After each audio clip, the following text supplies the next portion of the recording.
እናቴ መታ ሚስቴን ስለኔ ማዘዝ የለባትም። ልጄ ነው እንዲህ ነው የሚወደው እንደዛ ይባላል። ይሄ ማፋታት። ቅዳሜ ተጋብተው ሐሙስ የተለያዩ ያውቃል። ሳምንት እንኳን ሳይኖር በጣም ብዙዎቹ ፌክ የሆነ መልካቸውን የሚያሳዩት ፌክ ህይወት እንዳላቸው ማረጋገጫው ፌስቡክ ነው አይደለም። እናት ሳትሆኚ ሚስት ሆኚ ተብላ የምትመከር ሴት ምን አይነት ባህሪ የምታሳይ ነች? አንድ ሰው በአካል 3 ወር ድራማ ሊሰራ ይችላል። 6 ወር እንደ ጎበዝ ከሆነ ድራማ ሊሰራ ይችላል። 9 ወር ይሰራል። ስለዚህ እንደ ባለሙያ እዛው የምትኖሩበት አካባቢ የትዳር አጋራችሁን ፈልጉ ብለህ ነው የምትመክረው? ለልጃችን ብሎ እንዲያው አድብቶ ጸጥ ብሎ የሚኖር ባልና ሚስት ውሸቱን ለልጅ አይደለም። ማህበራዊ ሚዲያንን በተመለከተ በሌሎችም መንገዶች የመተዋወቂያ መንገዱ ትዳር ላይ ሊያመጣ የሚችለው ነገር አለ? እኔ ቤት ተነቅሎ አበባ የገባበት አውቃለሁ። በር ጠቦት ባልነት ሚስትነት የሚለውን እንዴት ነው መረዳት ማወቅ? ወደ ጋብቻ ህይወት ውስጥ ከመግባታቸው በፊት ማድረግ ያለባቸው ነገር ምንድን ነው?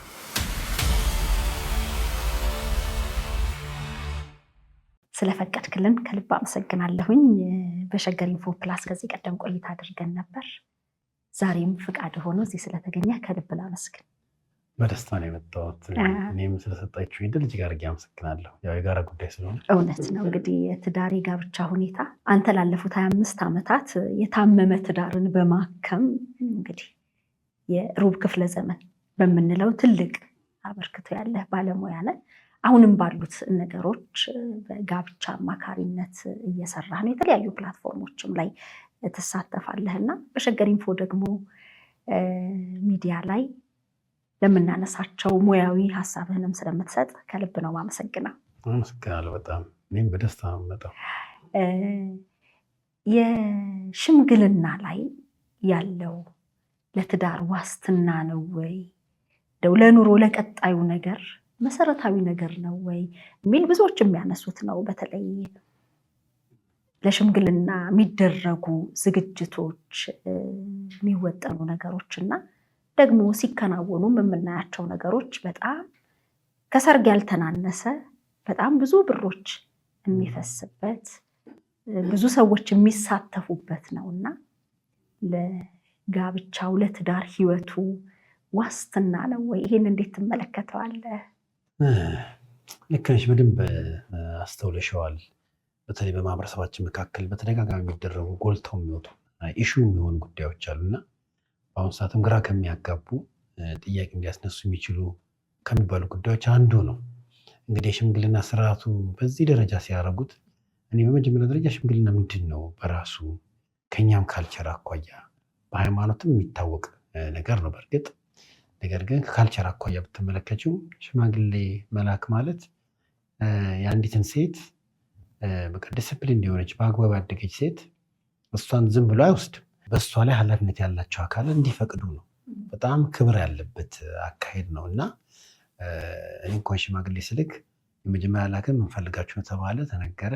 ከ3 ወር በኋላ ነው ለመልስ የተቀጠሩት።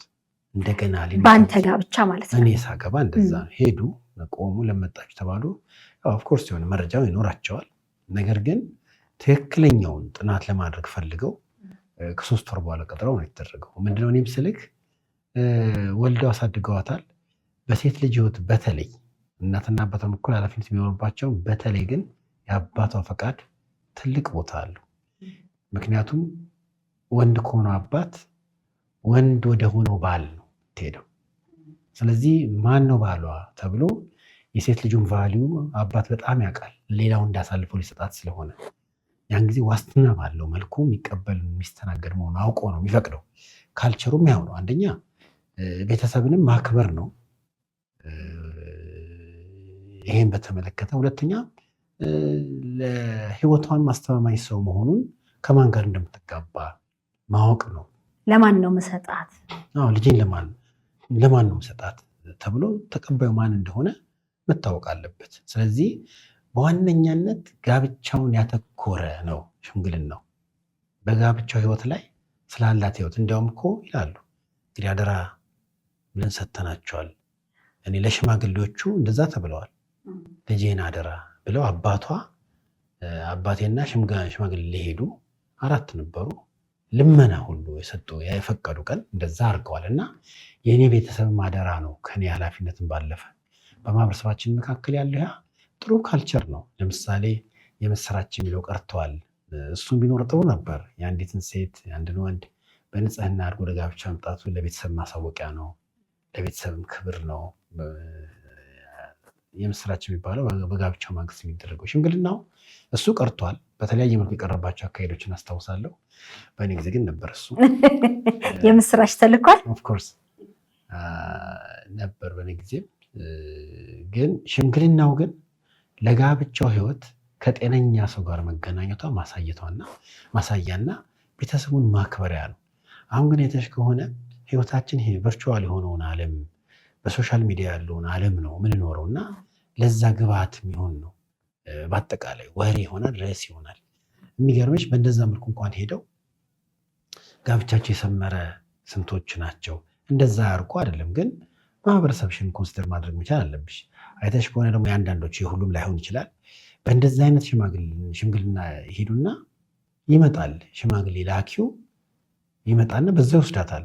አታውቂም? የሰርግ ሳያደርጉ በፎቶ ፕሮግራምም እዛው ሽምግልናው የተከናወነበት ቦታ ላይ ላኪው ተገኝቶም ይታያል። አሁን ምን ትይዋለሽ የሚባል በፊት እኮ አሁንም ካልቸር ከሆነ ካልቸር ነው መጠበቃል፣ ማክበር አለብሽ።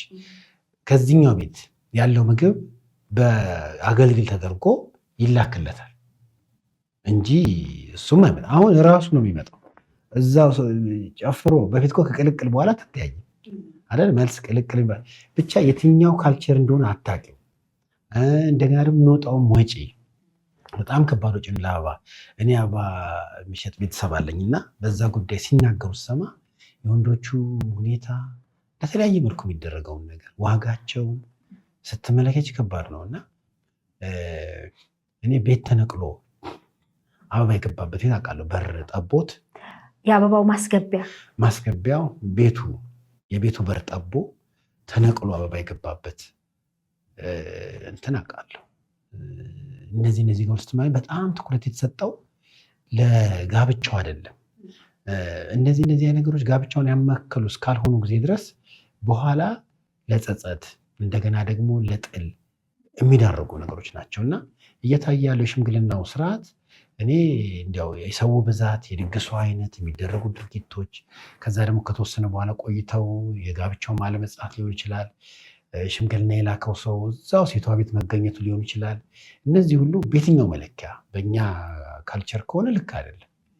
ከጋብቻ አንጻር ደግሞ ብታገናኘው ለጋብቻው ጠብ የሚል ቫሉ የለው፣ ጠብ የሚል ነገር የለውም። ሽምግልናውም ይብን ሰርግና ጋብቻ ይለያያሉ።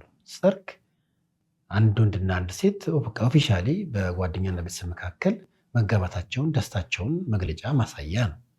ጋብቻ ግን ከሰርጉ ቀን በኋላ ያለው ህይወት ነው።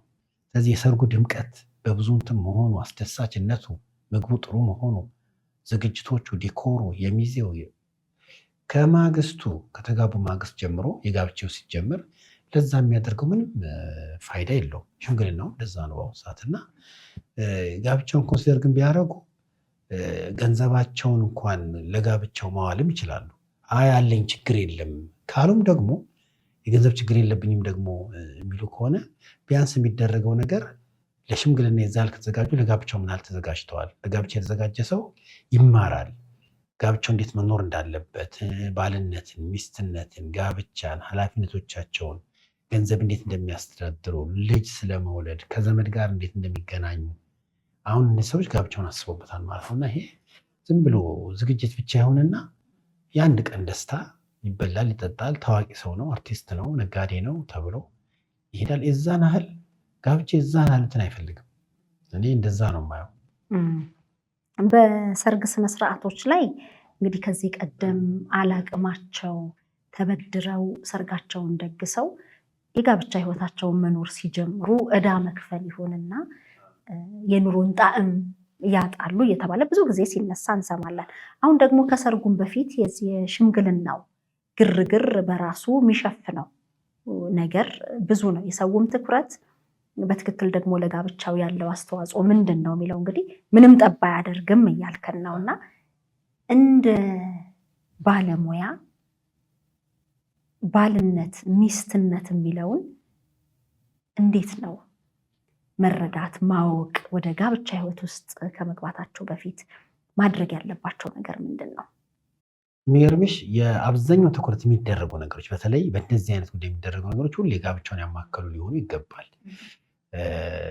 ዝግጅት ማለት ለምሳሌ ሲጋቡ አንድ ወንድ አንዲትን ሴት አመጣ ከሚለው ይልቅ ራሱን ለአንዲት ሴት ሰጠ ብትይ ከባለቤትነት መንፈስ ይላቀቃል።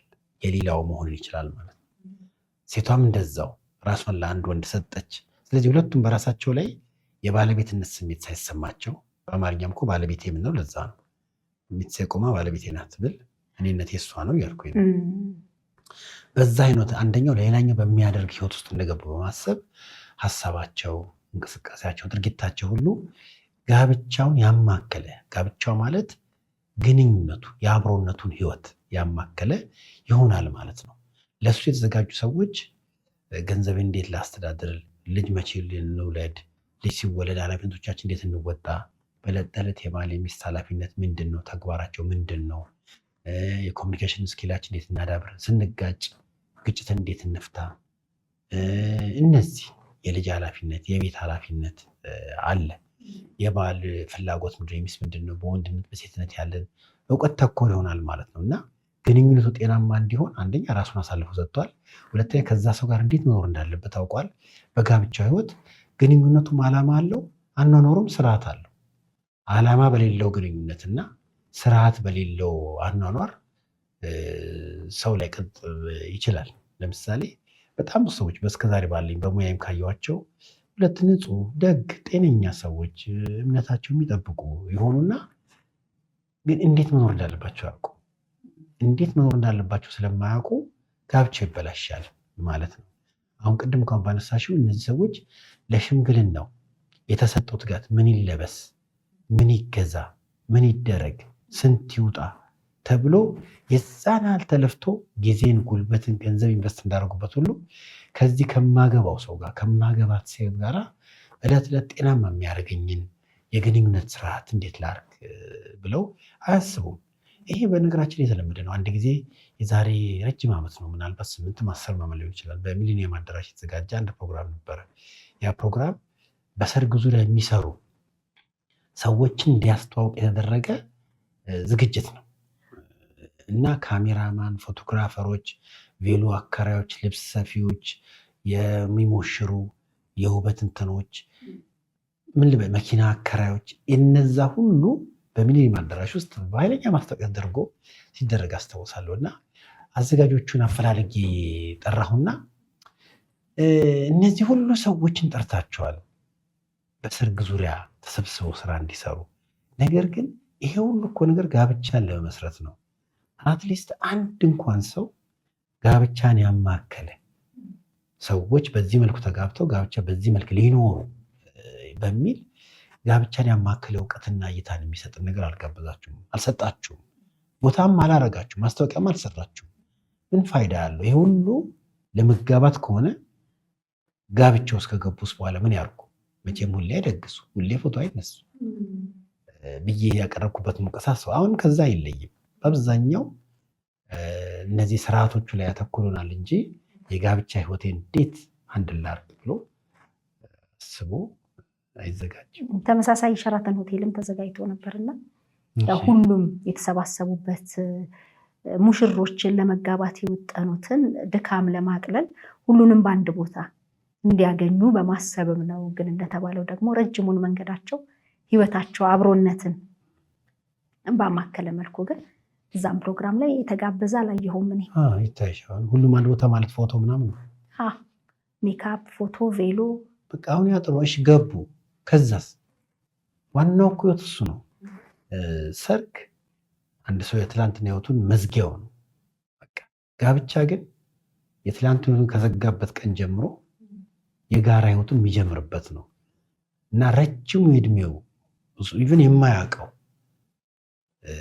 በጣም አንድ መስመር ያለ የተወሰነ ህይወት ነው። ጋብቻውን ማወቅ አለበት። በጋብቻ ውስጥ ኃላፊነቱን ማወቅ አለበት፣ መረዳት መቻል አለበት። ለምሳሌ ባልነት ምንድን ነው? ሚስትነት ምንድን ነው? ብዙ ወንዶች እናቱ ስታደርግለት የጠበቀውን ከሚስቱ ይጠብቃል። ሚስቴ እናቴ አይደለች። አባቷ ሲያደርግላት የነበረውን ከባሏ ትጠብቃለች። አባቷንም ላያውቀው ይችላል። እሱ እንዴት አውቀ ያደርጋል? ስለዚህ በዛሬ ህይወት ራሳቸውን አጀስት አድርገው መሄድ እንዲችሉ ትላንትናቸውን ማወቃቸው ለነገር ሊጠቅማቸው ቢችልም፣ ነገር ግን እናቴ ታደርግልኝ የነበረውን ነገር ማድረግ የሚስቴ ስራ አይደለም። ሚስት መሆን ያለባት እንዴት ነው? አሁን አንዳንድ ጊዜ እናት ነች የሚለው ለመልካም አገላለጽ፣ እናት ሁሉን ቻይ፣ በቃ አዛኝ፣ ሩህሩህ የሚለውን ለመግለጽ እናት ነች የሚል ቃላትን እንጠቀማለን። በቃ የእሱ ሚስት እናት ነች፣ እሱም እናቴን ያገኘሁት ብሎ ሊገልጽ ይችላል። የትዳር አጋሩን የምታሳየውን ነገር ለመግለጽ ሊሆን ይችላል። ግን ሚስት የምትሆነው እንዴት ነው? እንግዲህ ወደ እኔም ባመጣሽ እኔ እናትም ታደርግልኛለች፣ እናቴ አለች። የሌለኝ ሚስት ነው። ሚስት አገባው። ሚስትነትን ባልነትም ስትመለከችው ትርጉም የሚያገኘው ዓላማ ያለው ህይወት ሳለ ካላቸው ነው። ዓላማ መድረሻ እንዳላቸው የሚያስቡ ከሆነ ባልነትና ሚስትነት ትርጉም አለው። ሚስትነት በተለይ ከባል ጋራ ራሷን አቀናጅታ የምትኖርበት የኃላፊነት ቦታ ነው። ራሷን ለአንድ ወንድ ሰጥታለች። ወንዱን ያንን ወንድ ሰፖርት ማድረግ ነው። ሰፖርት ማድረግ ስልሽ ባልየው ደግሞ የህይወት መስመር ዓላማ ሊኖር ይገባል። ባልና ሚስት በአንድ ዓላማ መሄድ አለባቸው። እኔ መንገድ ይሄ ነው ካለች እሱ ይሄ ነው ካለ ልክ አይደለም። አንድ የጋራ መስመር ላይ ግን የሚኖሩ ከሆነ ወንድነትና ሴትነታቸው፣ ባልነትና ሚስትነታቸው ተቀናብሮ ለአንዱ ህይወት ይሆናል። ሁለት አቅም፣ ሁለት ጥበብ፣ ሁለት እይታ። ወንድና ሴት በጣም ይለያያሉ። ተፈጥሯዊ ልዩነት አላቸው። ወንድ ሴት አይደለም፣ ሴትም ወንድ አይደለችም። ወንድ ጋር ያለ ብቃት ለሴት በጣም አስፈላጊ፣ ለሱ ምንም አያደርግለትም። ሴትም ጋር ያለ ብቃትና ጥበብ ምንም አያደርግለትም፣ ለሱ አያደርግላትም። የእሱ ያልሆነ ሰው ለተት ኢንቨስት ብታደርገው ነው። ለዚህ ነው አንደኛው የሌላኛው ሲሆን ሁለቱም የሌላቸውን ከሌላው እየተቀበሉ ቅርጽ ያለው ህይወት ይኖራሉ ማለት ነው። ስለዚህ የሚስት የሚወት ቶታሊ ከባሏ ጋር የተገናኘ ነው። የባል የሚወት ቶታሊ ከሚስቱ ጋር የተገናኘ ነው። በጋራ ሆነው ግን አንድ መድረሻ ስለሚያዩ ዛሬ አንቺ ምን አርጊ፣ አንተ ምን አርጊ የሚለውን ነገር እንዲለዩ ያደርጋሉ ማለት ነው። ስለዚህ ሚስትነት በባል አክቲቪቲ ውስጥ ያለ ቀጥተኛ ተሳትፎ ነው ሚስትነት። እናትነት ደግሞ በልጅ ህይወት ያለ ቀጥተኛ ተሳትፎ ነው። ለልጇ ነው እናት የምትሆነው። ልክ ነው። እናትነቷ በሚስትነት ከባሏ በተቀበለችው መልካም ነገር ይወሰናል። ባሏ አቢዩዝ የሚያረጋት ወይ በባሏ ያልተወደደች ወይ ባሏ ያልተቀበላ ሴት ልጆቿን ስታመናጭቅ ስታበሳጭ ምናምን ነው ዞር ብልክ ምናምን ስትል ነው። ያ መጥፎነቷ ሳይሆን ብስጭቷን ነው የምትገልጸው። ኢነርጂ አላገኘችም። ከባሏ ተቀባይነትን፣ ፍቅርን አላገኘችም። የዛ ማስተንፈሻ ነው። ግን እሱ ልጆች አይነት ትጫለች ብሎ ደግሞ እንደገና ከሱ ጋር ሊጣላ ይችላል፣ ራሱን ባለማየት ማለት ነው። ልክ እንዲሁ ነው የአንድም ሚስት ድርጊት እናንተን ባል ጋር የባል ደግሞ ውጭው ላይ አሁን በአብዛኛው ሁለቱም ወንድም ሴትም ስለሚሰሩ አንዳንድ ነገሮች ራሱን የቻለ ቅኝት ሊጠይቅ ይችላል። ግን የሚስት ትኩረት ባሏ ነው፣ የባል ትኩረት ሚስቱ ላይ ነው። ሁለቱ በዚህ ደረጃ መያያዝ ከቻሉ በጋራ በኩል ፍጥነት በአንድ መንገድ መሄድ ይችላሉ ማለት ነው። ያኔ ለልጅ የሚሆነው ነገር ናቹራሊ ያለምንም ጫና ልጅ ያገኛል ማለት ነው። ስለዚህ ሚስትነት በብዙ መልኩ ታየዋለች፣ ከልጅ ጋር፣ ከቤት ጋር፣ ከባል ጋርም በሚስትነትና በእናትነት በሴትነት ይሄ ነው። እንዲያውም ዶሜስቲሲቲ ለምሳሌ የቤት ጤናማነት፣ ለቤት የሚሰጥ ትኩረት ተፈጥሯዊ በሆነ መንገድ በብዙ መልኩ ብትመለከች የሚስት ነው። ጤናማ ቤት ውስጥ ያለ ሰው በተለይ በእናትነቷም በሴትነቷም በሚስትነቷም ልቧም እዛ ጋር ስላለ ቤት ውስጥ ያለው ነገር አይቀብራትም፣ ይገልጣታል። ርህራሄዋን፣ ክብካቤዋን፣ ሌላውን አስባ ዋጋ አስከፋይ ነው። ፍሬው ግን ያማረ ነው። ዛሬ ማንም ዋጋ መክፈል አይፈልግም። ምንም ሳይከፍል ብዙ ማግኘት ነው። ግን ከሰው ጋር ስትኖሪ ልጅም ባልም ሚስትም በየራሳቸው የሚከፍሏቸው ነገሮች አሉ። ግን ለጋራ ህይወት ትርጉም አለ፣ የሚከፈለው መስዋዕትነት አለ። እናት ሳይሆን ወይም እናት ሳትሆኚ ሚስት ሁኚ ተብላ የምትመከር ሴት ምን አይነት ባህሪ የምታሳይ ነች? ለባሏ አንቺ እናቱ ሳትሆኚ ሚስቱ ነሽ የምትባለው ምን አይነት? ምናልባት ባልየው አልበሰል ልጅነት ይታይበት ይሆናል እንጂ እሷ እናት የሆነችው እናትነቷን እንድትገልጥ ያደረገው የእሱ ልጅነት ሊሆን ይችላል ሲሉ ሰምተሽ አታውቂም? 3 ልጆች አሉኝ 4ኛው ባሌ ነው ምናምን ብለው ብዙ ሚስቶች ሰምተሽ አታውቂም? እንደዚህ የኔን እንክብካቤ ይሻል። አዎ እንደዛ መሆን የለበትም። ሚስትነት ብትሆን ተጓዳኝ ነች። አንድ ህይወትን መንገድ ለመሄድ አብራ ኮላቦሬት አድርጋ ከባሏ ጋራ በኩል መንገድ ነው የምትሄደው። እናት ስትሆን ግን እኔ ወንዱ ጋር ችግርም ያለ ይመስለኛል። እናትነት ለእሷ ተፈጥሮዋ ነው። ነገር ግን ለልጇ ነው። ልጇ ላይ እናት መሆን ሲገባት ባሏ ላይ እናት ከሆነች ትክክል አይደለም። ለግንኙነቱም አይጠቅመው። እሱ ልጅ ሆኗል ማለት ነው። እንደ ልጅ ደግሞ ከሆነ እኮ ቤቱንም ላይመራ ነው አይደል? ለቤቱ በባልነት የሚሰሩ ስራዎችም ላይኖሩ ነው ማለት ነው። እና ከሚገባ በላይ ኬር ተደርጎ ያደገ ወንድ አንዳንዴ ሚስቱ ጋር የሚመጣና ሚስቴ እናቴን ትሁን ስለሚል ከሚያሳየው ባህሪ የተነሳ ልትሆንም ትችላለች። ግን ወንድ ሴት ያለው ሁለት የተለያዩ ጾታ ያላቸው በራሳቸው የቆሙ ሊሆኑ ይገባል። ባልና ሚስት ሲሆኑ አንደኛው ለባል ለሚስት የሚሆን ነገር ነው። ወደ እናትነትና አባትነት ደግሞ ስትመጪ ወደ ልጅ ነው የሚመጣው እንጂ እናቴም ናት ምናምን ሲሉ አንዳንዱ ልክ ነው ያላቸውን አድርቆ የልብ ክብር አድናቆት ለመግለጽ ሊሆን ይችላል። ነገር ግን በፍጹም ሚስቴ እንደ እናት ያክት የምታረግ ከሆነ እንዴ ይህን ልበስ ይህን ብላ ይህ እኮ እንደዛ አይባልም። ወንድ እንደዛ ይባል እንዴ? ከበላይ ብላ ይዛናል፣ ያስጨንቃትም አይገባም። ስለዚህ እኔ እንደዛ ራሷ እንድትሆን ከተገደደች የባልየው ልጅነት ሊሆን ይችላል። ብዙ ጊዜ ግን ባሎች ሚስት ማለት ሲያጩ ወይም ደግሞ በልባቸው ሚስቴ ትሆናለች ብለው ሲመኙ ከእናታቸው ጋር የሚገናኝ ነገር ሲሆን የመጀመሪያ ምርጫቸው ይሆናል የሚል ነገር እሷ ብቻ የሴት ልጅም ጤናማና ትክክለኛ አባት ካለ ስትመርጥ ለባለ ስትመርጥ ከአባቷ እንደ መለኪያ ልታየው ትችላለች። አባትም እናትም አንደኛው ጾታ ለሌላኛው ወደ ጋብቻ ሲገባ መለኪያ ሊሆን ይችላል። ዞሮ ዞሮ ግን ልክ ነው። እኔ እናቴ ጋር ያየኋት ለአባቴ ስታረግ ያየሁትን ነገር ልፈልግ እችላለሁ። ባይደስ ወይም ደግሞ ኖርማሉም እሱ ሊመስለኝ ይችላል። ልክ ነው ተብሎ የሚታሰበው ወይም እንዳልከው መለኪያውም እሱ ሊመስል ይችላል፣ ግን አይደለም። ለምሳሌ እናትና አባቴ በጣም መልካም የሚባል 55 ዓመት ነው በጋብቻ የቆዩት። አባቴ እስኪያርፍ ድረስ 55 ዓመት ነው። ህይወትና ኑሯቸው በጣም የሚገርም ነው።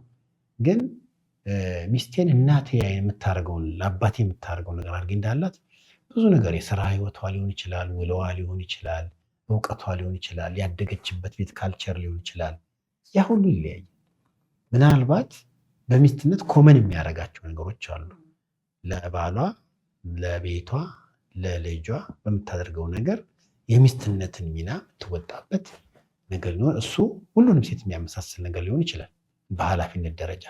ግን አንዳንድ የእናቴ ነገር ለአባቴ ስለተደረገ ከሚስቴ አልጠብቀውም። ለምን? በብዙ መልኩ በአስተሳሰብም ያለንበትም ጊዜ ሊሆን ይችላል፣ የእኛ ደግሞ ተግባራዊ ህይወትም ሊሆን ይችላል። የሚለያያቸው ነገሮች ይኖራል። ግን ለሚስትነትና ለእናትነት ያላትን ባህሪና ትኩረትን ግን ልትወስደው ትችላለች። እሷም እዛ አይታ ነው የምትመጣው። ሳገባ ለልጄ የሚለውን ህይወት እናትና አባቷ ጋር ብትመጣ ጋብቻ ድሮም አሁንም ያው ነው። የባልና የሚስት ነው፣ የወንድና የሴት ነው። እናትና አባት አሉበት። ስለዚህ ለልጅ ለባል ለሚስት ምን እንደሚደረግ ከታወቀ እሱን ነው የሚተገበረው። እና መጥፎ የሚሆነው እናቴን ሁኚ የሚል ባል ካለን አንደኛ ልትሆን አትችልም። ከፈለገች እኮ እናቱ የምታደርግለትን ነገር ይህ እንዲህ ነው የምወደው ፈቅዳ ልታደርግለት ትችላለች። ግን አንዳንድ እናቶች ገብተው እሱ እንዲህ ነው የሚወዱ እንዲህ ስሪለት ብለው ሚስትን እንደገና ይሄ ማፋታት የቤተሰብ ጣልቃ ገብነት ነው። ይሄ የእኛ ግዛት ነው። እናቴ መታ ሚስቴን ስለኔ ማዘዝ የለባትም። ልጄ ነው እንዲህ ነው የሚወደው እንደዛ አይባልም። አሁን የሚስት ሆኛለሁ የእናቴም አይደለም። ትቼላት እኮ መጣሁ። እነሱ ትቼ ሚስቴ ጋር መጣሁ። ማን ቢሻለኝ ነገ ከእሷ ጋር ስላለ ነው። ይሄ አለማክበርም አይደለም። እና እነዚህ ነገሮች ስናውቃቸው ግንኙነት ጤናማ ይሆናል። ከዛ በተረፈ ደግሞ የምፈልገውና መሆን ያለባት ነገር ካለ ሚስቴን አሰለጥናለሁ። ጥሩ ባል የሚስት ተማሪ ነው፣ ጥሩ ሚስትም የባሏ ተማሪ ነች። ለጋራ ህይወት ሲባል ምን ችግር አለ? አናወራም? የሚወደው የሚፈልገው ነገር በጋብቻ ውስጥ እንዲሟላለት እኮ አንድ ሰው ካሰበ ጤናማ ነገር ነው። ከአባቱ ያየችው አባቷ የሚያደርገውን ነገር እኔ የአባት የሆነ ነገር አላቅ ይሆናል። ነገር ግን በአባትነት ሞዴል በሆኑበት ጉዳይ ደግሞ ምንም ችግር የለም። እኔም ከአባቴ ያየሁትን ነገር ነው። በአብዛኛው ነገሬ አባቴ በቃ ፋሚሊ ማን የሚባል አይነት ሰው ነው። ደግሜዋለሁ። አንድም ቅሬታ የሚስቴ ላይቸው አላውቅም። በማድረግ በኩል በመሆን በኩል ማለት ነው። የሚተዋወቁበት መንገድ ሰዎች በተለያየ መልኩ ሊተዋወቁ ይችላሉ። ግን አሁን በዚህ በሶሻል ሚዲያ ዘመን በአብዛኛው በፌስቡክ ተዋውቂ፣ በኢሞ ተዋውቂ ወይ በቴሌግራም በተለያየ መልኩ የተዋወቁበትን አጋጣሚ ያነሱና ወይም መንገድ ያነሱና ግን ደግሞ ፍጻሜው ያላማረው መነሻው ያ ስለሆነም ነው ብለው የሚያስቡ ሰዎች አሉና አስተውለህም ከሆነ ይህንን ማህበራዊ ሚዲያንን በተመለከተ በሌሎችም መንገዶች የመተዋወቂያ መንገዱ ትዳር ላይ ሊያመጣ የሚችለው ነገር አለ ወይ? በጣም አለ። በአንድና አንድ ሴት መካከል ግንኙነት ተጀምሮ ለጋብቻ እስኪበቃ ራሱን የቻለ የሪሌሽንሽፕ ዳይናሚክስ አለ። ራሱን የቻለ ሂደት አለ፣ እያደገ የሚመጣበት ማለት ነው። መቼም ትውውቅ ሊሆን ይችላል። ሰው በምን የሚታወቅ ይሆናል? ለቅሶ ላይ፣ ሀዘን ላይ፣ እምነት ተቋም ላይ፣ መንገድ ላይ፣ ታክሲ ላይ ከማያውቅ ሰው ጋር ይታወቅ ይሆናል። ሶሻል ሚዲያውም ሊሆን ይችላል፣ በዛ መታወቅ ይችላሉ። ነገር ግን ያ ትውውቅ በጋራና አብረው የሚገናኙበት ሪሌሽናል ሆኖ ግንኙነታዊ ሆኖ በተመሳሳይ ሁኔታ እየተገናኙ በጓደኝነት ግንኙነት ማደግ አለበት። መተዋወቁ፣ ማደጉ፣ አንደኛው ሌላኛውን ሰው ማየቱ በጣም ያስፈልጋል። በዛ ሂደት ሄዶ ነው ለጋብቻ ተብሎ በኋላ ነው የሚወሰነው፣ የተገናኙበት ቀን አይደለም። ሶሻል ሚዲያው ግን ትልቁ ችግሩ ምንድን ነው? ይታያሉ፣ ቴክስት ይደራረጋሉ፣ ሊያወሩ ይችላሉ። እስቲ እንዲያው አንድ እንትን ላንሳልሽ።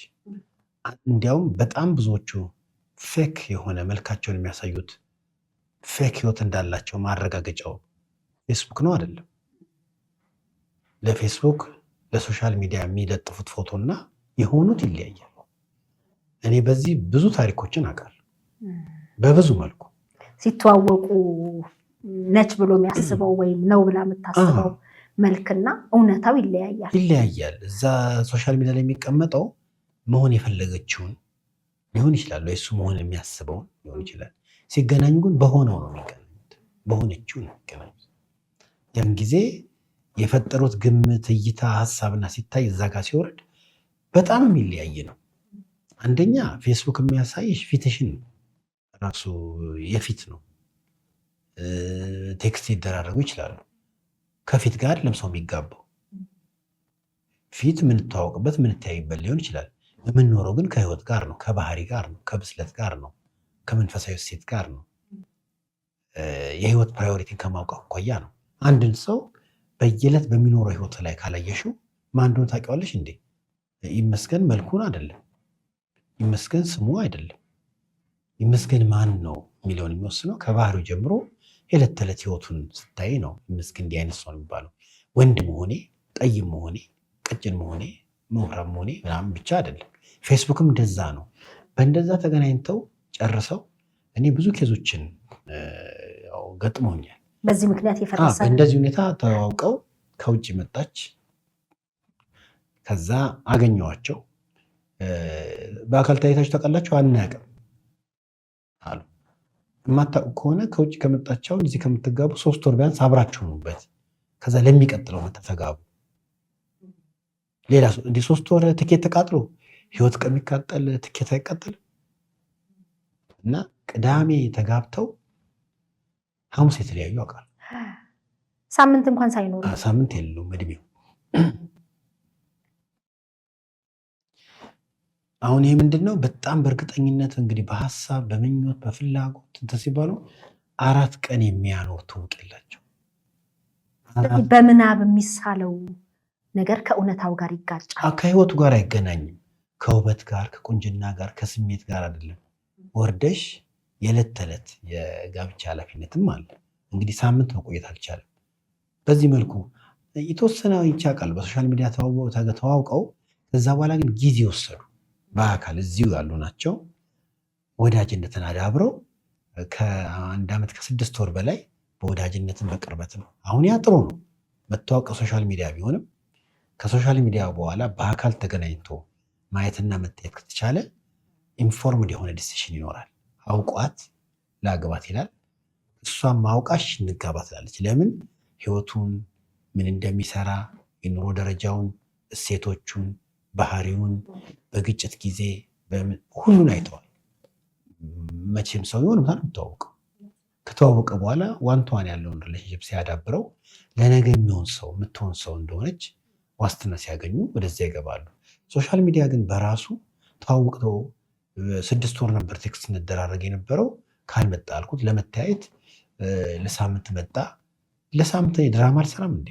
ከዛ በኋላ በብዙ በተለይ ውጭ ከሆነ ሶሻል ሚዲያ የሚያገናኛቸው ውጭ ያለ ከሆነ የኑሯቸው ነገር አይታወቅም። አግብተው የፈቱ ከልጅ ጋር ያሉ ብዙም አይታወቁ ነገሮች አሉ። የህይወትና የብስለት ደረጃቸው አይታወቅም። ከዚህ የተነሳ እንዲያው ይሁንም ካሉ እኛ ምንላለን አንድ ወንድና ሴት ከመጋባታቸው በፊት በተመሳሳይ ኢንቫይሮንመንት ቢያንስ ለ1 ዓመት አብረው መሆን አለባቸው። ቢያንስ ከመጋባታቸው በፊት አንድ ሰው በአካል 3 ወር ድራማ ሊሰራ ይችላል። 6 ወር እንደው ጎበዝ ከሆነ ድራማ ሊሰራ ይችላል። 9 ወር ይሰራል። እውነተኛ ማንነቱ ይገለጣል። የተለሳለሰው እዚህ ጋር ምን እንደነበረ ይታያል። እዚህ ጋር አፈር አይንካሽ ያለው እዚህ ጋር ጭቃ ሲቀባ ሊታይ ይችላል። ምንድነው ብስለቱንም ባህሪውን ከሚናገረው ከሚኖረው የህይወት ፕራዮሪቲውን በማየት በቃ ይሄ ሰው ህይወቴን ብሰጠው ይገባዋል፣ ህይወቴን ከእሷ ጋር ባደርግ ነገ መልካም ይሆናል ተብሎ የታየበት ይሆናል። ሶሻል ሚዲያው ምን እንደሚያሳየው አቋምን ነው፣ መልክን ነው። በተወሰነ መልኩ ቴክስት ሊለዋውጡ ይችላል። ግን በአካል ተገናኝተው በጋብቻ መለኪያ እስካልተመዛዘኑ ድረስ ጤናማ ጋብቻ ሊኖራቸው አይችልም። የቦታ ርቀትስ የሚገድባቸው አሁን ብዙ ጊዜ የሚያጋጥመውን እኛም በፕሮግራም ብዙ የምናየው እንግዲህ ባህር ማዶ በአውሮፓም በአሜሪካም ወይም ደግሞ በአረብ ሀገራትም ሆነው የትውውቅ መንገዳቸው መነሻቸው ሶሻል ሚዲያ ሊሆን ይችላል። ከዛ በኋላ ግን የሚቀጥሉት ቨርቹዋል በሆነ መልኩ በቪዲዮ ሊሆን ይችላል፣ በመጻጻፍ በተለያየ መልኩ አውቀዋለው እንቅልፍ ሲወስደው ወይም ደግሞ አስገዳጅ ሁኔታ ሲኖር እንጂ አብረንን ውሎ አዳራችን ብለው በቃ እንደ እጅ መዳፌ አውቀዋለሁ የሚሉት ሰብ በሶሻል ሚዲያ ከዛ በኋላ ተገናኝተው እንግዲህ በመደዋወል በቪዲዮም በምንም ወደ ህይወቱ ግን ሲገባ እማላውቀውን ጉዳየው ብለው ደግሞ ምን ያህል የተለየ ነገር እንደሆነ የሚናገሩ አሉና የቦታ ርቀትስ የሚገድባቸው ምን ማድረግ ይችላሉ? መነሻው ምንም ሊሆን ይችላል። ግን ይሄንን በትዳር ሚዛን ለመመዘን ምን ማድረግ ይችላሉ? ምክንያቱም ዓመት እዚህ መኖር አይችሉም። እዛም እነሱ ያሉበት ቦታ ለመውሰድ መጋባት አለባቸው።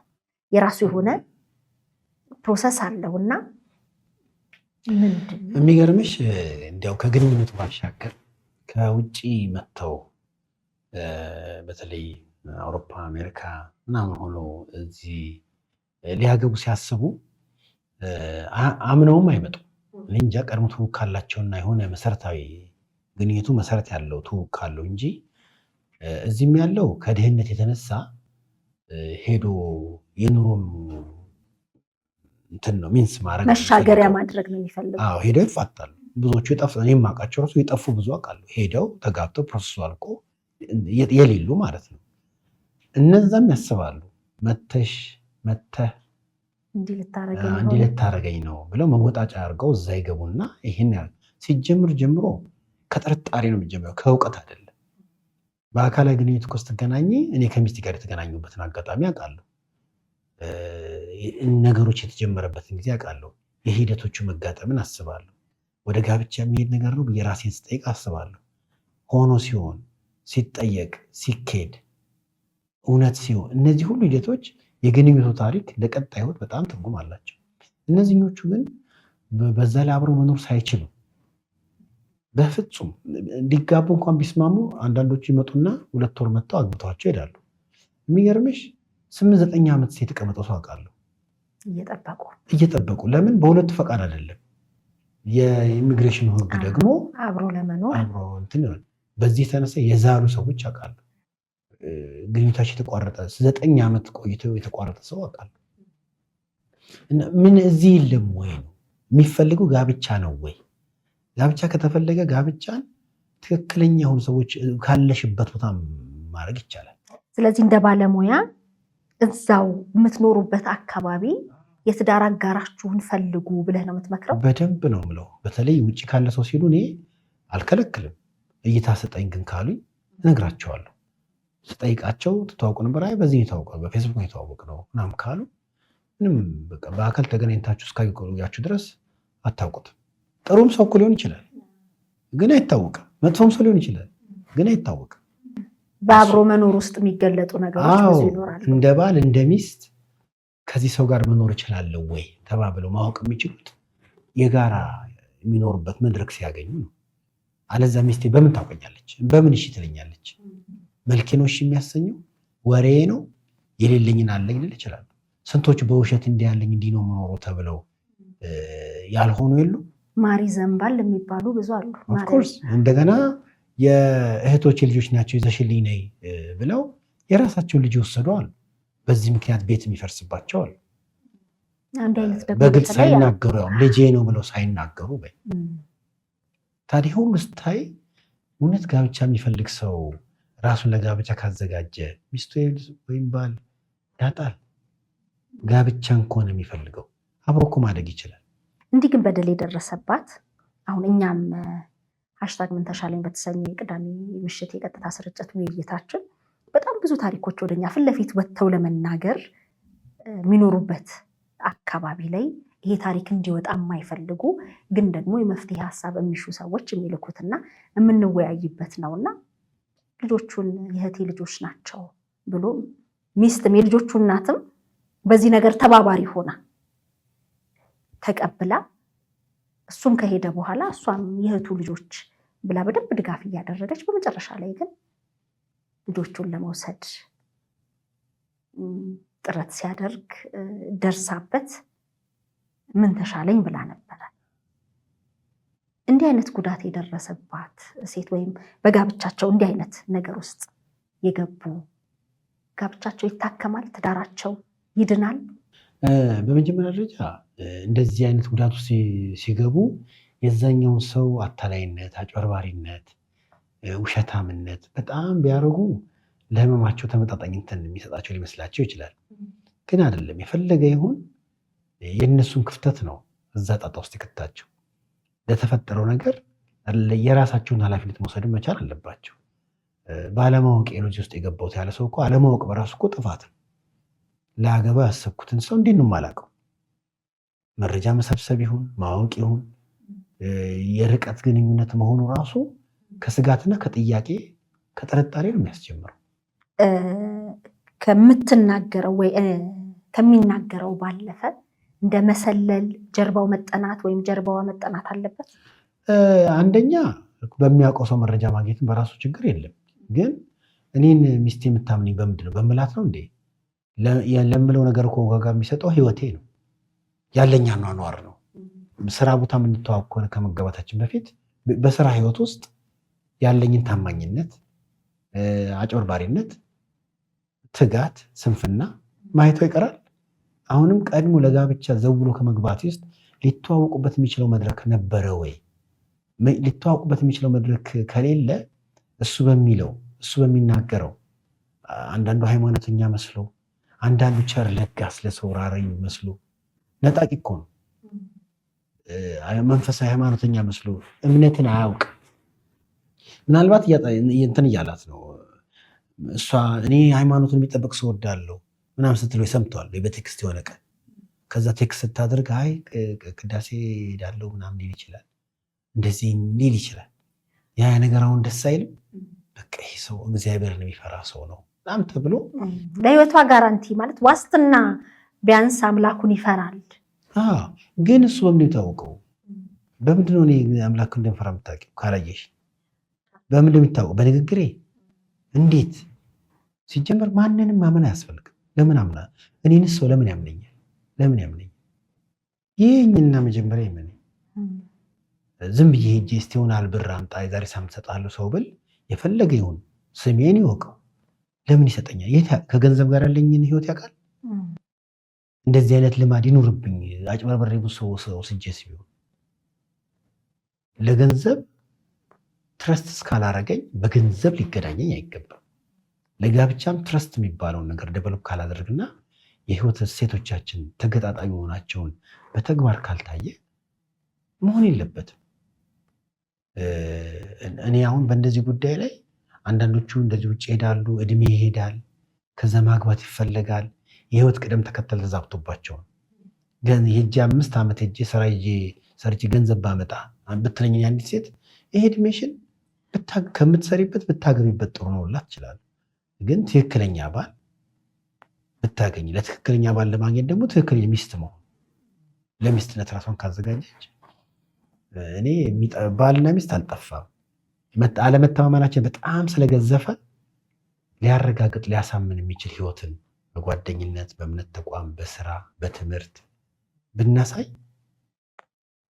እኔ በጣም ቫሉ አድርጌ የስራ እንትኖች የከፈትኩላቸው ሰዎች አሉ። መጽሐፍ ባለፈው የመጣው መጽሐፍ ነበር እና አስቦ ይሄ የ2 ነው፣ ይሄ የ3 ነው፣ ይሄ የ30 ነው፣ የዚህን ያህል ይቀራል በዚህ ቀን ምናምን ብሎ ለራሱ የሚወስድ ልጅ አለ። ትጋትና ታማኝነቱ ይሄ ሰው ለህይወትም የታመነ ሰው አንድ ቀን አያዛንፍም። ጓደኝነት የለኝም ግን ህይወቱን ቀጥ አድርጎ እየመራ ነው ማለት ነው። ቢያንስ በዚህ ጉዳይ የሆነ ነገር ቢለኝ አምነዋለሁ። የሆነ ነገር እንኳን ቢከሰትበት ባይችል ነው የምለው። ስለዚህ እንድንተማመን መታየት አለብን። ጋብቻ ደግሞ አብሮ በመኖር ነው። ተጋብተውስ ከተጋቡስ በኋላ በርቀት ሊኖሩ ነው። በጋራ አብሮ እስካልኖሩ ድረስ የጋብቻንም ትርጉም ዓላማውንም አይፈጽሙም። አንዳንዶቹ ልጅ ይወልዱና ያኛው ይሄዳል፣ ልጁን አያገኝም፣ ሚስት ትሰቃያለች፣ ጥሎኝ ሄደ ትላለች፣ እሱም አልቻልኩም ይላል። በተለይ በርቀት በሚሆንበት ጊዜ ሙያዊ ምክር ሳያገኝ ወይም ከበሰለ ከቤተሰብ አካል ጋር ሳይገናኙ እኔ ወደ ጋብቻ ባይገቡ እነሱም እዛው ያግቡ፣ ይህም እዚህ ያግባ። እርግጠኛ ከሆነ ግን ቀድሞ የሚታወቁና ትክክለኛ መሰረት ካለ ያውቃሉ። ሄጄ ወስድሻለሁ አለ 2-3 ዓመት ለስራ ወይም ለትምህርት እንደዚህ ሄዱና ቆይተው ቃላቸውን ጠብቀው የሚወስዱም አሉ፣ የሚመጡም አሉ። ትምህርት ጨርስ እመጣለሁ ብለው እንደዚህ ለመተማመንም የሆነ የግንኙነት ግን መሰረት ያስፈልጋል። 3 ዓመት እንዲህ ነው ዝም ብለሽ የምትጠብቂው? አየር ላይ ተዋውቁ ትዳርን መመስረት፣ በርቀት መኖር ለዘላቂነቱ ዋጋ ያስከፍላል፣ በጣም ዋጋ ያስከፍላል። አብዛኞቹም ደግሞ ጥቅም አገናኝቷቸው ይሆናል እንጂ የተመሳሳይ የህይወት እሴታቸውና የህይወት ዓላማ ስላላገናኛቸው የመዝለቁ ነገር ጥያቄ ውስጥ ይገባል። በተለይ አውሮፓ፣ አሜሪካ ያሉ ይሰጋሉ። እውነት ከልብ ወዳይ ነው የቀረበችኝ ወይ ከልብ ወዶኝ ነው፣ ረጅሙን ህይወት አስቦ ነው ወይንስ እኔን መሰላል ለማድረግ ነው፣ ወደዛ ለመምጣት ነው የሚለው በጣም የሚሰጉበትና የሚጠራጠሩበት ነው። ምን እኮ የሚሰጉበት ብቻ አላየሽም እንዴ? ሶሻል ሚዲያ ላይ በእድሜ የተለያዩ ሰዎች በጣም ተጋብተው እንደተዋደዱ አይነት አክት ሲያደርጉ ለዚህ ብሎን ያገባሽ፣ ለዚህ ብሎን ያገባችህ ምናምን ተባብለው እንደተባለው የተለያዩ ሰዎች አላየሽም? ሶሻል ሚዲያ ላይ በጣም ብዙ ነው የምናየው። ስለዚህ እኔ አሁንም የእውነት የሚታሰበው ጋብቻ ነው ወይ? ሰው ጋብቻን እያሰበ የሚኖር ከሆነ የዛሬውን ህይወቱ በአግባቡ ይዛል፣ ከነገ ጋር እንዳይጣላበት። ብዙ ጊዜ እንዲያውም በሌላ ሰው ከተጎዳው ሰው ይልቅ የራሱ ትላንት የበደለው ሰው ብዙ ነው። መኖር በሚገባው ህይወት ሳይኖር፣ በማይገባ ግኝት ውስጥ ተቀምጦ፣ መስራት ሲገባው ሳይሰራ፣ ማወቅ ከሚገባው ሰው ጋር ህብረት ሳያደርግ፣ ጊዜ መውሰድ ሲገባው ጊዜ ሳይወስድ ወደ ጋብቻ ገብቶ ወደኋላ ሲያይ የራሱ ትላንትና የዛሬው ጠላቱ የሆነበት ሰው በጣም ብዙ ነው። ወደ ጋብቻ ግን ከመጣን አሁንም እንደ ህግና እንደ ክልከላም አይደለም፣ ግን ጋብቻ አንድ ወንድና አንድ ሴት ለባልነት እንደሚሆነኝ ያውቃለሁ፣ ለሚስትነት እንደምትሆነኝ ያውቃለሁ የሚል እርግጠኝነትን ቢያንስ ፖቴንሻሊ በዛ ደረጃ እርግጠኝነትን ከሌለ መጋባት አይደለም መጠየቅም የለበትም ለጋብቻ። እሷም እስካላወቀችው መመለስ የለባትም። እሺ እምቢ የሚለውን ለባልነት አሁን ምንድነው ማስተያው ጋብቻ መሆን አለበት። ተዋደድን፣ እድሜ፣ ጥቅም፣ ገንዘብ እንደዛ አይደለም። እና እኔም የማውቀው በተለይ በርቀት በሚደረጉ ነገሮች በጣም ብዙ ችግሮች ከተወሰነ አንዱ እንዳልኩሽ በዛ ቢታወቅም በግል ባህሪና ህይወታቸው ደግሞ ጤናማ ሆኖ ተጋጥመው ሊኖሩ ይችላሉ። ከነሱ ግን ይልቅ እነዚህኞቹ ይበዛሉ፣ የተጎዱት ብዙ ናቸው። ስለዚህ ልብ አድርጎ የምትላቸው ነገር አለ? አዎ በፍጹም ቅድም እንዳልኩት ነው። ጋብቻ መመስረት ካሰቡ ለጋብቻ የሚሆን ሰው የሚታወቀው የምናውቀውም ራሳችን የምናሳውቀው በግንኙነት ነው። ግንኙነት ማለት ቴክስት አይደለም፣ ስልክ አይደለም። ግንኙነት ማለት የዕለት ተዕለት ህይወት ነው። አብሮ በመኖር መታየት አለባቸው። ጊዜ አጠቃቀሙ፣ ገንዘብ አጠቃቀሙ፣ የስራ ዲሲፕሊኑ፣ መንፈሳዊ አቋሙ የእሷም እንደዛው ለጋብቻ የሚሆን ህይወትን በቁም ነገር የያዘ ሰው መሆን መቻል አለበት። ስለዚህ የአብሮነቱን ህይወት ካሰቡ ራሳቸውን ያበቃሉ፣ ከበቃ ሰው ጋር ይጋባሉ። በዚህ መልኩ ግን በሶሻል ሚዲያ ግን የሚደረጉ ግን ትውውቅ የአንድን ሰው ሙሉ ማንነት አይገልጽም። ሶሻል ሚዲያ ላይ በአብዛኛው ሰው ነኝ የሚለውን ወይም ደግሞ እንዲወቁኝ የሚለውን ነው የሆነውን አይነግርሽም። እንዲሆን የሚፈልገውን ወይም ደግሞ መስሎ መታየት የሚፈልገውን ይናገራል፣ ያደርጋል።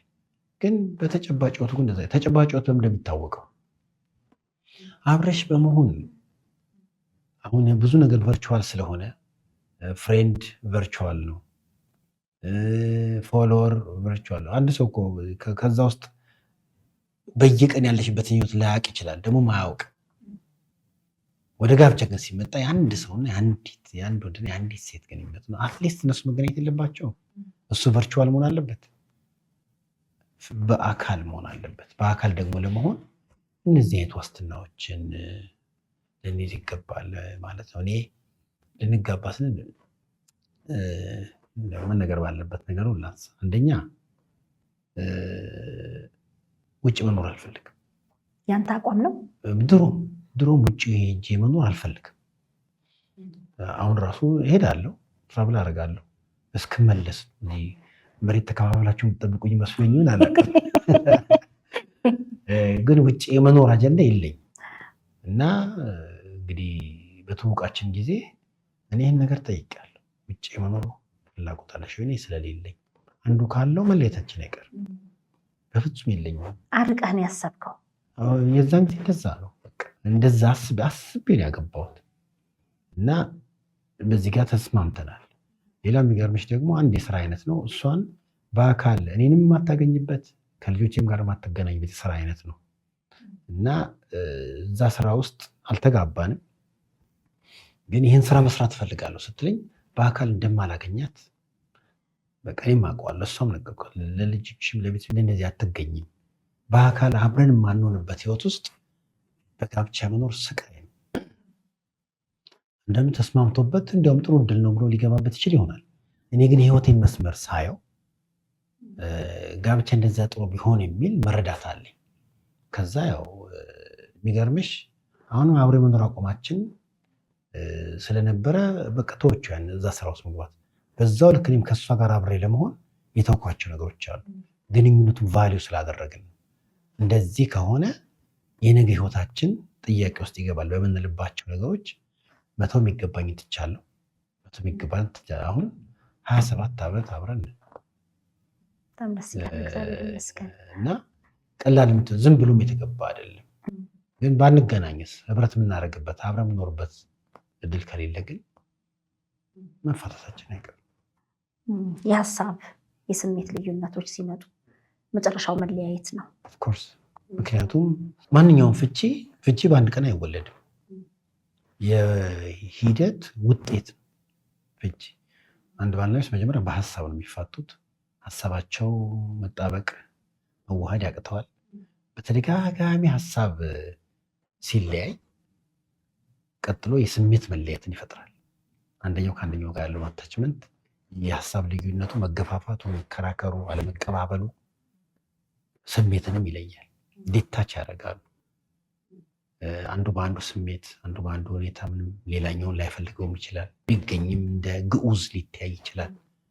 ከዛ እንግዲህ ሀሳብ ተፋቷል፣ ቀጥሎ ስሜት ይፋታል፣ በኋላ አካል ይፋታል። አብሮ መሆኑ ትርጉም የለውም። የተወሰነ ጊዜ አንድ ጣራ ስር አብረው ቢኖሩም መኝታ መለየት፣ ሌላ ነገር እንዲሁ ድምፅ ከመሰማማት ውጭ በአብሮነቱ ላይ ምንም የሚጨምሩት የዝምታ ፍቺ ማለት ነው። አሁን ፍርድ ቤት የሚያውቀው ሌጋሊ አፋታው ነው። በአንድ ጣራ ውስጥ ሆነው ለልጃችን ይላሉ። ለልጃችን ብሎ እንዲያው አድብቶ ጸጥ ብሎ የሚኖር ባልና ሚስት ውሸቱን ነው። ለልጅ አይደለም።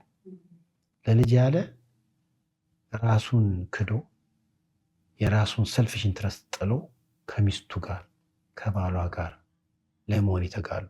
ለልጄ ብዬ ነው አብረን ያለው። ልጅ ምንድን ነው የሚማረው? ልጅ እኮ በማየት ነው የሚማረው። ሚስቱን ሲያቅፍ፣ ሚስቱን ሲስም፣ ከሚስቱ ጋር ሲጫወት፣ ከሚስቱ ጋር ሀሳብ ሲለዋወጥ ልጅ ዋስትና ባለው ቤት ውስጥ እያደገ ይሆናል ማለት። ሲጨቃጭቁ ሲደባደቡ ካየ ልጅም ዋስትና የለውም። እንደገና ደግሞ ህይወት የሌለውም ግንኙነት ካላቸው ልጁ ነገ ምን ሊያገባም ይከብደዋል። ስለዚህ ልጁን የሚወድ አባት ለልጆች የሚያደርገው ትልቁ ስራ እናታቸውን በአግባቡ መያዝ። ልጇን የምትወድ እናት የእውነት የምትወድ ከሆነ ካልዋሸች አባታቸውን በአግባቡ መያዝ ነው። ያኔ በአግባቡ ስለተያያዙ እነሱ ለልጅ የሚሆነው ነገር በርደን አይደለም፣ ዝም ብሎ ወርዳል። በጣም ትልቅ ነገር ነው። እንደው እንደ መጨረሻም ለማንሳት ቨርቹዋሉን በደንብ እያነሳ ነውም ስለሆነ የዚህ የጥንዶች ይዘት ወይም ካፕል ኮንተንት የሚሰሩ በጣም ብዙ አሉና የሚታየውና የሚኖረው የተለያየ ይሆናል። በእርግጥ እነሱም በተለያየ ጊዜ የሚናገሩ ሰዎች አጋጥመውናል። ምንኖረው እንዲህ አይደለም፣ አንዳንዴ ለቪዲዮ ነው ይባላል። ግን ህይወት እንደዛ የሚመስለው ሊኖር ይችላል። ምክንያቱም መቼም ሳለቅስ ፎቶ አንስቼ አልለቅም፣ የተደሰትኩበትን ነው። ዛሬ የተነሳሁት ፎቶ አንድ ወር ልለቀው እችላለሁ በተለያየ አይነት መልኩ። ግን ደግሞ እውነተኛ ስሜቴን እውነተኛ ማንነቴን አይገልጸውም እና እዚህ ላይ ምን ትላለህ? የሚገርምሽ እንደዚህ አይነት ኮንተንቶች የሰውን ቀልብ ሰው የሚፈልገውን ለመስጠት የምታስቢ ከሆነ ሁሌ ሰው የሚያስደስተውን ትሰጫለሽ ማለት ነው። ሰው እንደሚያስደስተው ሰው ምን ባረገው የሚፈልገው ነው ሲባል ሙቀቱን የሚለካልሽ ሰው ነው። ከዛ አንጻር ይሰጠዋል ማለት ነው። ነገር ግን ኢን ሪል ላይፍ ግን እንደዛ አይደለም። ብዙ ጊዜ እነዚህ ምኞትና ሀሳቢ ነገሮችን እንወዳለን። ፊልም እንኳን ቢሆን ባትማን፣ ሱፐርማን ምናምን እየተባለ ውሸት እኮ ነው። እንደዛ የሚባል ነገር የለም። ግን በጣም ሰው ሊያዩ ይችላል። ቀልብ ይይዛል እና ልክ እንደሆነ ከህንፃ እየተፈነጠረች ስትሄጂ የሚያሳይ ነገር ስፓይደርማን ምናምን እየተባለ የሚታዩ እንትኖች አሉ። የሚገርምሽ እነዛ እንትኖችም ሰው ሊያገኛቸው የሚፈልጋቸው ሲያቸው ግን ኃይለኛ ከሱ በተቃራኒ ባለ ግጭትና ተጽዕኖ ውስጥ ያለ ሰው የቢሆን ዓለም እንደምንለው ነው እንጂ እንደዛ ነው የሚሆነው። ይሄ እውነተኛ ነዋሪ አይናገርም፣ ይህም አይልም። ጸጥ ብሎ ህይወቱን ይኖራል። የኑሮን ትግል እየታገለ ራሱን እየለወጠ እያሸነፈ እንደዛ ይሄዳል። እንደገና ደግሞ ያስታሉ ሰዎችንም። እነዛ አይነት እኮ ኮንተንቱ ያላቸው እንትኖች እኮ ፍላጎትን አሁን ለምሳሌ ሮማንስ ተብሎ የሚነገሩ ነገሮች አግባብ እኮ አይደሉም። ሮማንስ ተብሎ በእርግጥ ያው ሮማንስ የሴቶች ፍላጎት ነው።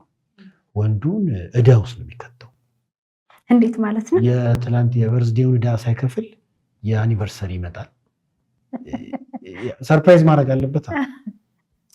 እነዛ ነገሮች ይደረጋሉ። ከዛ የሴቶች ፍላጎት እንደዛ በተለይ እነዚህ ወጣቶች ሴቶች በጣም እንደሚፈልጉ የሚያውቅ አንድ ወንድ በቃ አበባ አንጠልጥሎ አበባ አድበልብሎ አበባ በትኑ ሰርፕራይዝ ለማድረግ አድርጎ ሮማንቲክ ነው ተብሎ ታይታው ነው ኢምፕረስ ያደርጋል ፍላጎቷን፣ ስሜቷን። ግን ህይወት እንደዛ ነው? ህይወት እኮ እንደዛ አይደለም። ትክክለኛ ህይወት ያለው ሰው እንደዛ ቢያደርግ ችግር አልነበረውም። ለማደን የተደረገም ሊሆን ይችላል። ኢን ሪል ላይፍ እንደዛ አይደለም። በተለይ ወደ ግንኙነት ስትመጪ አንደኛው ሰው ሌላኛው ሰው ላይ በተግባራዊ ህይወት ኢንቨስት ያደረገውን ያህል ነው የሚታየው። ምኞቱንም አሳስተውታል። አሁን ቪዲዮ ላይ እንደዚህ እኮ ሲታዩ ቤት ስትገባ እንደ ሰርፕራይዝ አረጋት፣ እንዲሁ የተቀበላት ቤት ቲቪ ሲያዩ እንደዚህ ቁጭ ብለው ነው የሚያዩት። እንደዛ ነው። ዝም ብሎ ሰው ያንን ራሱ እንትን ማየቱ ይገርማል። ፊልሞቹም ያንን ፍላጎት እንደገና ያሳያሉ። የወንድና የሴትን ፍትጊያ የሚያሳዩ ዘመናዊ ጋብቻ፣ ሴትም ወንዱም ቦታውን ስቶ የባልና የሚስት ሳይሆን ጾታ ላይ ያሉ ፍትጊያዎችን ማሳያ፣ የተገለበጠ አሳሰብን የሚያመጡ እንትኖችን ያመጣሉ። ከትክክለኛ ነው ከእውነተኛ ህይወት የራቁ እውነት የጋብቻና የቤተሰብ ህይወት ከመዝናኛነቱ ይልቅ ኃላፊነቱ አይበልጥም? በጣም ይበልጣል። ደስታ አለ። ደስታው ግን በበራ ሻማ ምናምን አይደለም። ደስታው በጋራ አብሮ ለመኖር በሰሩት ስራ በፍሬ ነው የሚደሰቱት። በልጅ ይሆናል፣ በኑሮ ጉዳይ ይሆናል፣ በገንዘብ በጤና ጉዳይ አንደኛው በአንዱ ላይ ባለው ነገር በሚጨምረው በተሰሩ ስራዎች ፍሬ ነው ዋነኛው ደስታ። አለሁበት እኔ ሚስቴ ጋር አብሬ ስኖር መካከላችን ክፍተት የሚፈጥረው ነገር ሰርተነው ፊክስ እናደርገው ለእኔም ለእሷም ትርጉም አለው። ተሰርቶ በፍሬ ነው ተነሳ። እነዚህኞቹ ግን አርቲፊሻል ናቸው። እንዲያውም እንደዚህ እንትኖች ላይ ዝም ብሎ ሚስቱን ለማስደሰት እሱን ሰርፕራይዝ ለማድረግ ይታሰባል። ግን በኃላፊነት መንፈስ ቤቱን ስለሚመራ ባል ኮንቴንት አይኖርም። በኃላፊነት በቃ ለሚስት ለባል ለቤቷ ዋጋ እየከፈለች ጤናማ ቤት የምትገነባ ሚስትን ለምን አያሳዩንም? ሰው በምኞት ዓለም እንዲጋለብ ብቻ ይደረጋል። ያውም እነሱ እንደዛ እየኖሩ እንዳሉ አንዳንዶቹ እንዳውም እኮ ባልና ሚስትም እኮ አይደሉ፣ ሁለት ሰው ተያይዘው ነው አይደል? አክት አድርገው ነው። ባልና ሚስት የሆኑትም ደግሞ ለሚዲያ ግባት ብለው ሪል ላይፋቸውን ሳይሆን የሰውን ፍላጎት ነው የሚሰጡት። ይሄ ትውልድን ያበላሻል፣ በጣም ትውልድን ያበላሻል። በእውነተኛ ህይወት የኖሩ ታያቸዋለች። ቤትም በዝቅተኛም ህይወት ይኖሩ ከተሜ የሚሆኑ ሀብታምም ያላቸው ይሆኑ እውነተኛ ህይወት የሚኖሩትን ሰዎች እኔ አንድ ጠዋት ስወጣ ሁሌ ያያቸዋለሁ። ልጄንም ይዤ ስመለስ አይለያዩ። በጣም ፕረስ አደረጉኝ። አላቃቸው መንገድ ላይ ነው የማያቸው። ጠዋት አብረው ነው የሚሄዱት፣ ማታ አብረው ነው የሚሄዱት። እነዚህ ሰዎችም አንድ ቀን አግኝቼ ማናገር አለብኝ ብዬ አስብ ነበርና የሆነ 2-3 ቀን ለብቻው ሲሄድ አየሁት። መዘግየቴ አብሽቆኝ እስከዛሬ ማናገር ነበረብኝ ብዬ አብሽቆኝ። አላቃቸውም እኮ እኔ በሰፈሬ ላይ ሲወጡ ሲገቡ ነው ያየኋቸው። ምንም ይሁን አብሮ መውጣት መግባት ማህበረሰብ ላይ ምን አይነት ተጽዕኖ እንደሚሰጥ እነሱ ያቻቸዋል። ከዛ አንድ ቀን ሄጄ ሰላም ብዬ በጣም ይቅርታ ሁሌ ነው የማያችሁ እና ሳያችሁ ደስ ነው የምትሉኝ እና ዛሬ ነገ አግኝቼ አወራቸዋለሁ ብዬ አስባለሁ። ግን ሚስትህን አላየህም ለተወሰነ ሰሞን ለምንድን ነው? በሰላም ነው አልኩት። እንግዲህ አያቀኝም አላቀው። በኋላ ነገረኝ ምክንያቱም። እኔ ደግሞ በህይወት የለችውን ብዬ ሁሉ አሰብኩ። ዘገየሁ ብለህም ተጸጸትኩኝ። ከዛ አግኝቻቸው ተቀጣጥሬ ሌላ ጊዜ እሷንም አግኝቻት ምናምን። አሁን ሰዎች ምንድን ነው በአብሮነታቸው ለእኔ ትምህርት ሆነ የሚያሳዩት ነገር አለ። ልክ ጫማ ሰሪ እግር ያያል እንደሚባለው አንተ ደግሞ ጥንዶች ላይ በደንብ ነው የማየው። መኪና ይዘው ሲሄዱ ባልና ሚስት የሚያደርጓቸው ነገር አክት ሲያደርጉ ፌክ ነገር ያሳያሉ እና እንትን ያደርገኛል። እነዚህ ሰዎች አሁን እውነተኛ ህይወታቸው እነዚህ ሰዎች በጠይቅ ይሻለኛል። መቼም አብረው ቁርስ በልተው አብረው እያወሩ ልጅ ሸኝተው ምናምን ነው የሚሄዱት። ሲገቡም ቤት የሚያደርጉት ነገር ይኖራል። ዝም ብሎ መገመት አይከብድም። እና ሳናግራቸው በዛው ልክ አብረው የሚኖሩ ናቸው። እኔ እነዚህን በቅርጽ ይሻለኛል ለዝም ብሎ ምኞትን ከሚያሳዩ ኮንተንቶች። ስለዚህ ለኪነ ጥበብ ባለሙያዎች በተለይ ትክክለኛው መንገድ ለማሳየት ፍላጎቱ ላላቸው ከሚሰጠው ፋይዳ አንጻር የምትላቸው መልእክት ካለ? በቀደመው ፕሮግራማችንም በተለይ ይሄ የባል ሚና የተሳለበት መንገድ ተገቢ አይደለም ብለህ የነበረህንም ቅሬታ ገልጸህ ነበር። በዚህ አጋጣሚ ከመንግስት ተቋምም ይሄንን ነገር ለመፈተሽ ለማየት እኛም ጋር ሙሉ ፕሮግራሙንም ለማየት ጠይቀውን ልከናል። በዚህ አጋጣሚ እናመሰግናለን። እንደው ግን በኃላፊነት ተሰምቶ ለምን ብለህ ባገኘው አጋጣሚ ትገልጻለህና እግረ መንገድን በተለያዩ ሶሻል ሚዲያዎች ላይ የራሳቸውን ይዘት ፈጥረው የሚሰሩ ግን ደግሞ ዛሬ እየሰሩ ያሉት ነገር ነገ ሊያመጣ የሚችለውን አሉታዊ ተጽዕኖ ላላወቁም የምትለው ነገር ካለ? በደንብ ማለት ይቻላል። አሁን በማህበረሰባችን መካከል የሚያስቁ ነገሮች በጣም ዋጋ አላቸው። መዝናኛ ይባላሉ። ከዛ የሚያስቁ ተብለው ለማሳቅ ተብሎ እንዲያውም የሚሳቅባቸው ነገሮች አልቀዋል መሰለኝ።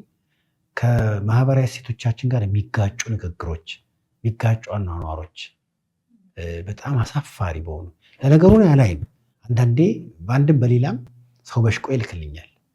ወይም እኔ በአጋጣሚ እኔም ቲክቶክ ላይ አንዳንዴ የራሴን ነገር አስቀምጣለሁ እና ብዙ ጊዜ ላለማጥፋት ሞክሬ ቢሆን እግረ መንገዴን ከግንኙነት አንጻር የመጡት እንደዛ አይነት ነገሮችን አይቼ አውቃለሁ። እና ለማሳቅ ተብሎ የሰው መሳቅ ቁም ነገር እኮ አይደለም። ከሚያስቀው ይልቅ ትክክለኛውን ህይወት ቢያሳዩ በጣም ጥሩ ነው እና የሚሰጡት ቫልዩ የሚያደርጓቸው ነገሮች ሁሉ አግባብ አይደሉም። ለእነሱ ያለኝ ነገር አንደኛ ጋብቻን ያከበረ ጋብቻ በተለይ ካላቸው ስለ ጋብቻ ያውቃሉ። እንግዳ ነገር አይደለም። ግን ማህበረሰብን ሊያፈርስ የሚችል እንደዚህ እያሳቁ ገብተው እያስለቀሱ የሚኖሩ ሰዎች እንዲኖሩ የሚያደርጉ ሀሳቦችን ባያስተላልፉ በጣም ጥሩ ነው ተብሏል። በቀደመው እኮ ማህበረሰብ ታላቅ ነው፣ ይከበራል። ይማር አይማር አባት ካየሽ አባት ነው። ያንቺም አባት አይሆን የሰፈር አባት ነው። በእውቀትሽ በገንዘብሽ እንደምትበልጪው አታስብ። በቃ የታወቀ ነው። እናትም እንደዚህ የተከበረች ነች። ሰፈር ላይ የጓደኛ እናት ትሆን የኔት እናት ትሆን በማህበረሰብ መካከል ያ እንትን ሃይራርኪውን ጠብቆ መከባበር አለ። ታላላቆች ቤት ውስጥም እንደዛ አለ። ያንን ነገር ማድረግ አይችሉም ወይ? ምናልባት የተበላሸውን የዘመኑን አኗኗር እያሳዩ ደግሞ ከሆነ ከዚያ አኗኗር ወጥቶ እንዲህ ሆኗል፣ እንዲህ በመሆኑ ይሄ መዘዝ መጥተዋል፣ ወደዚህ እንመለስ፣ ይህን እናስተካክል። ንጽጽር እኮ ማቅረብ ይቻላል።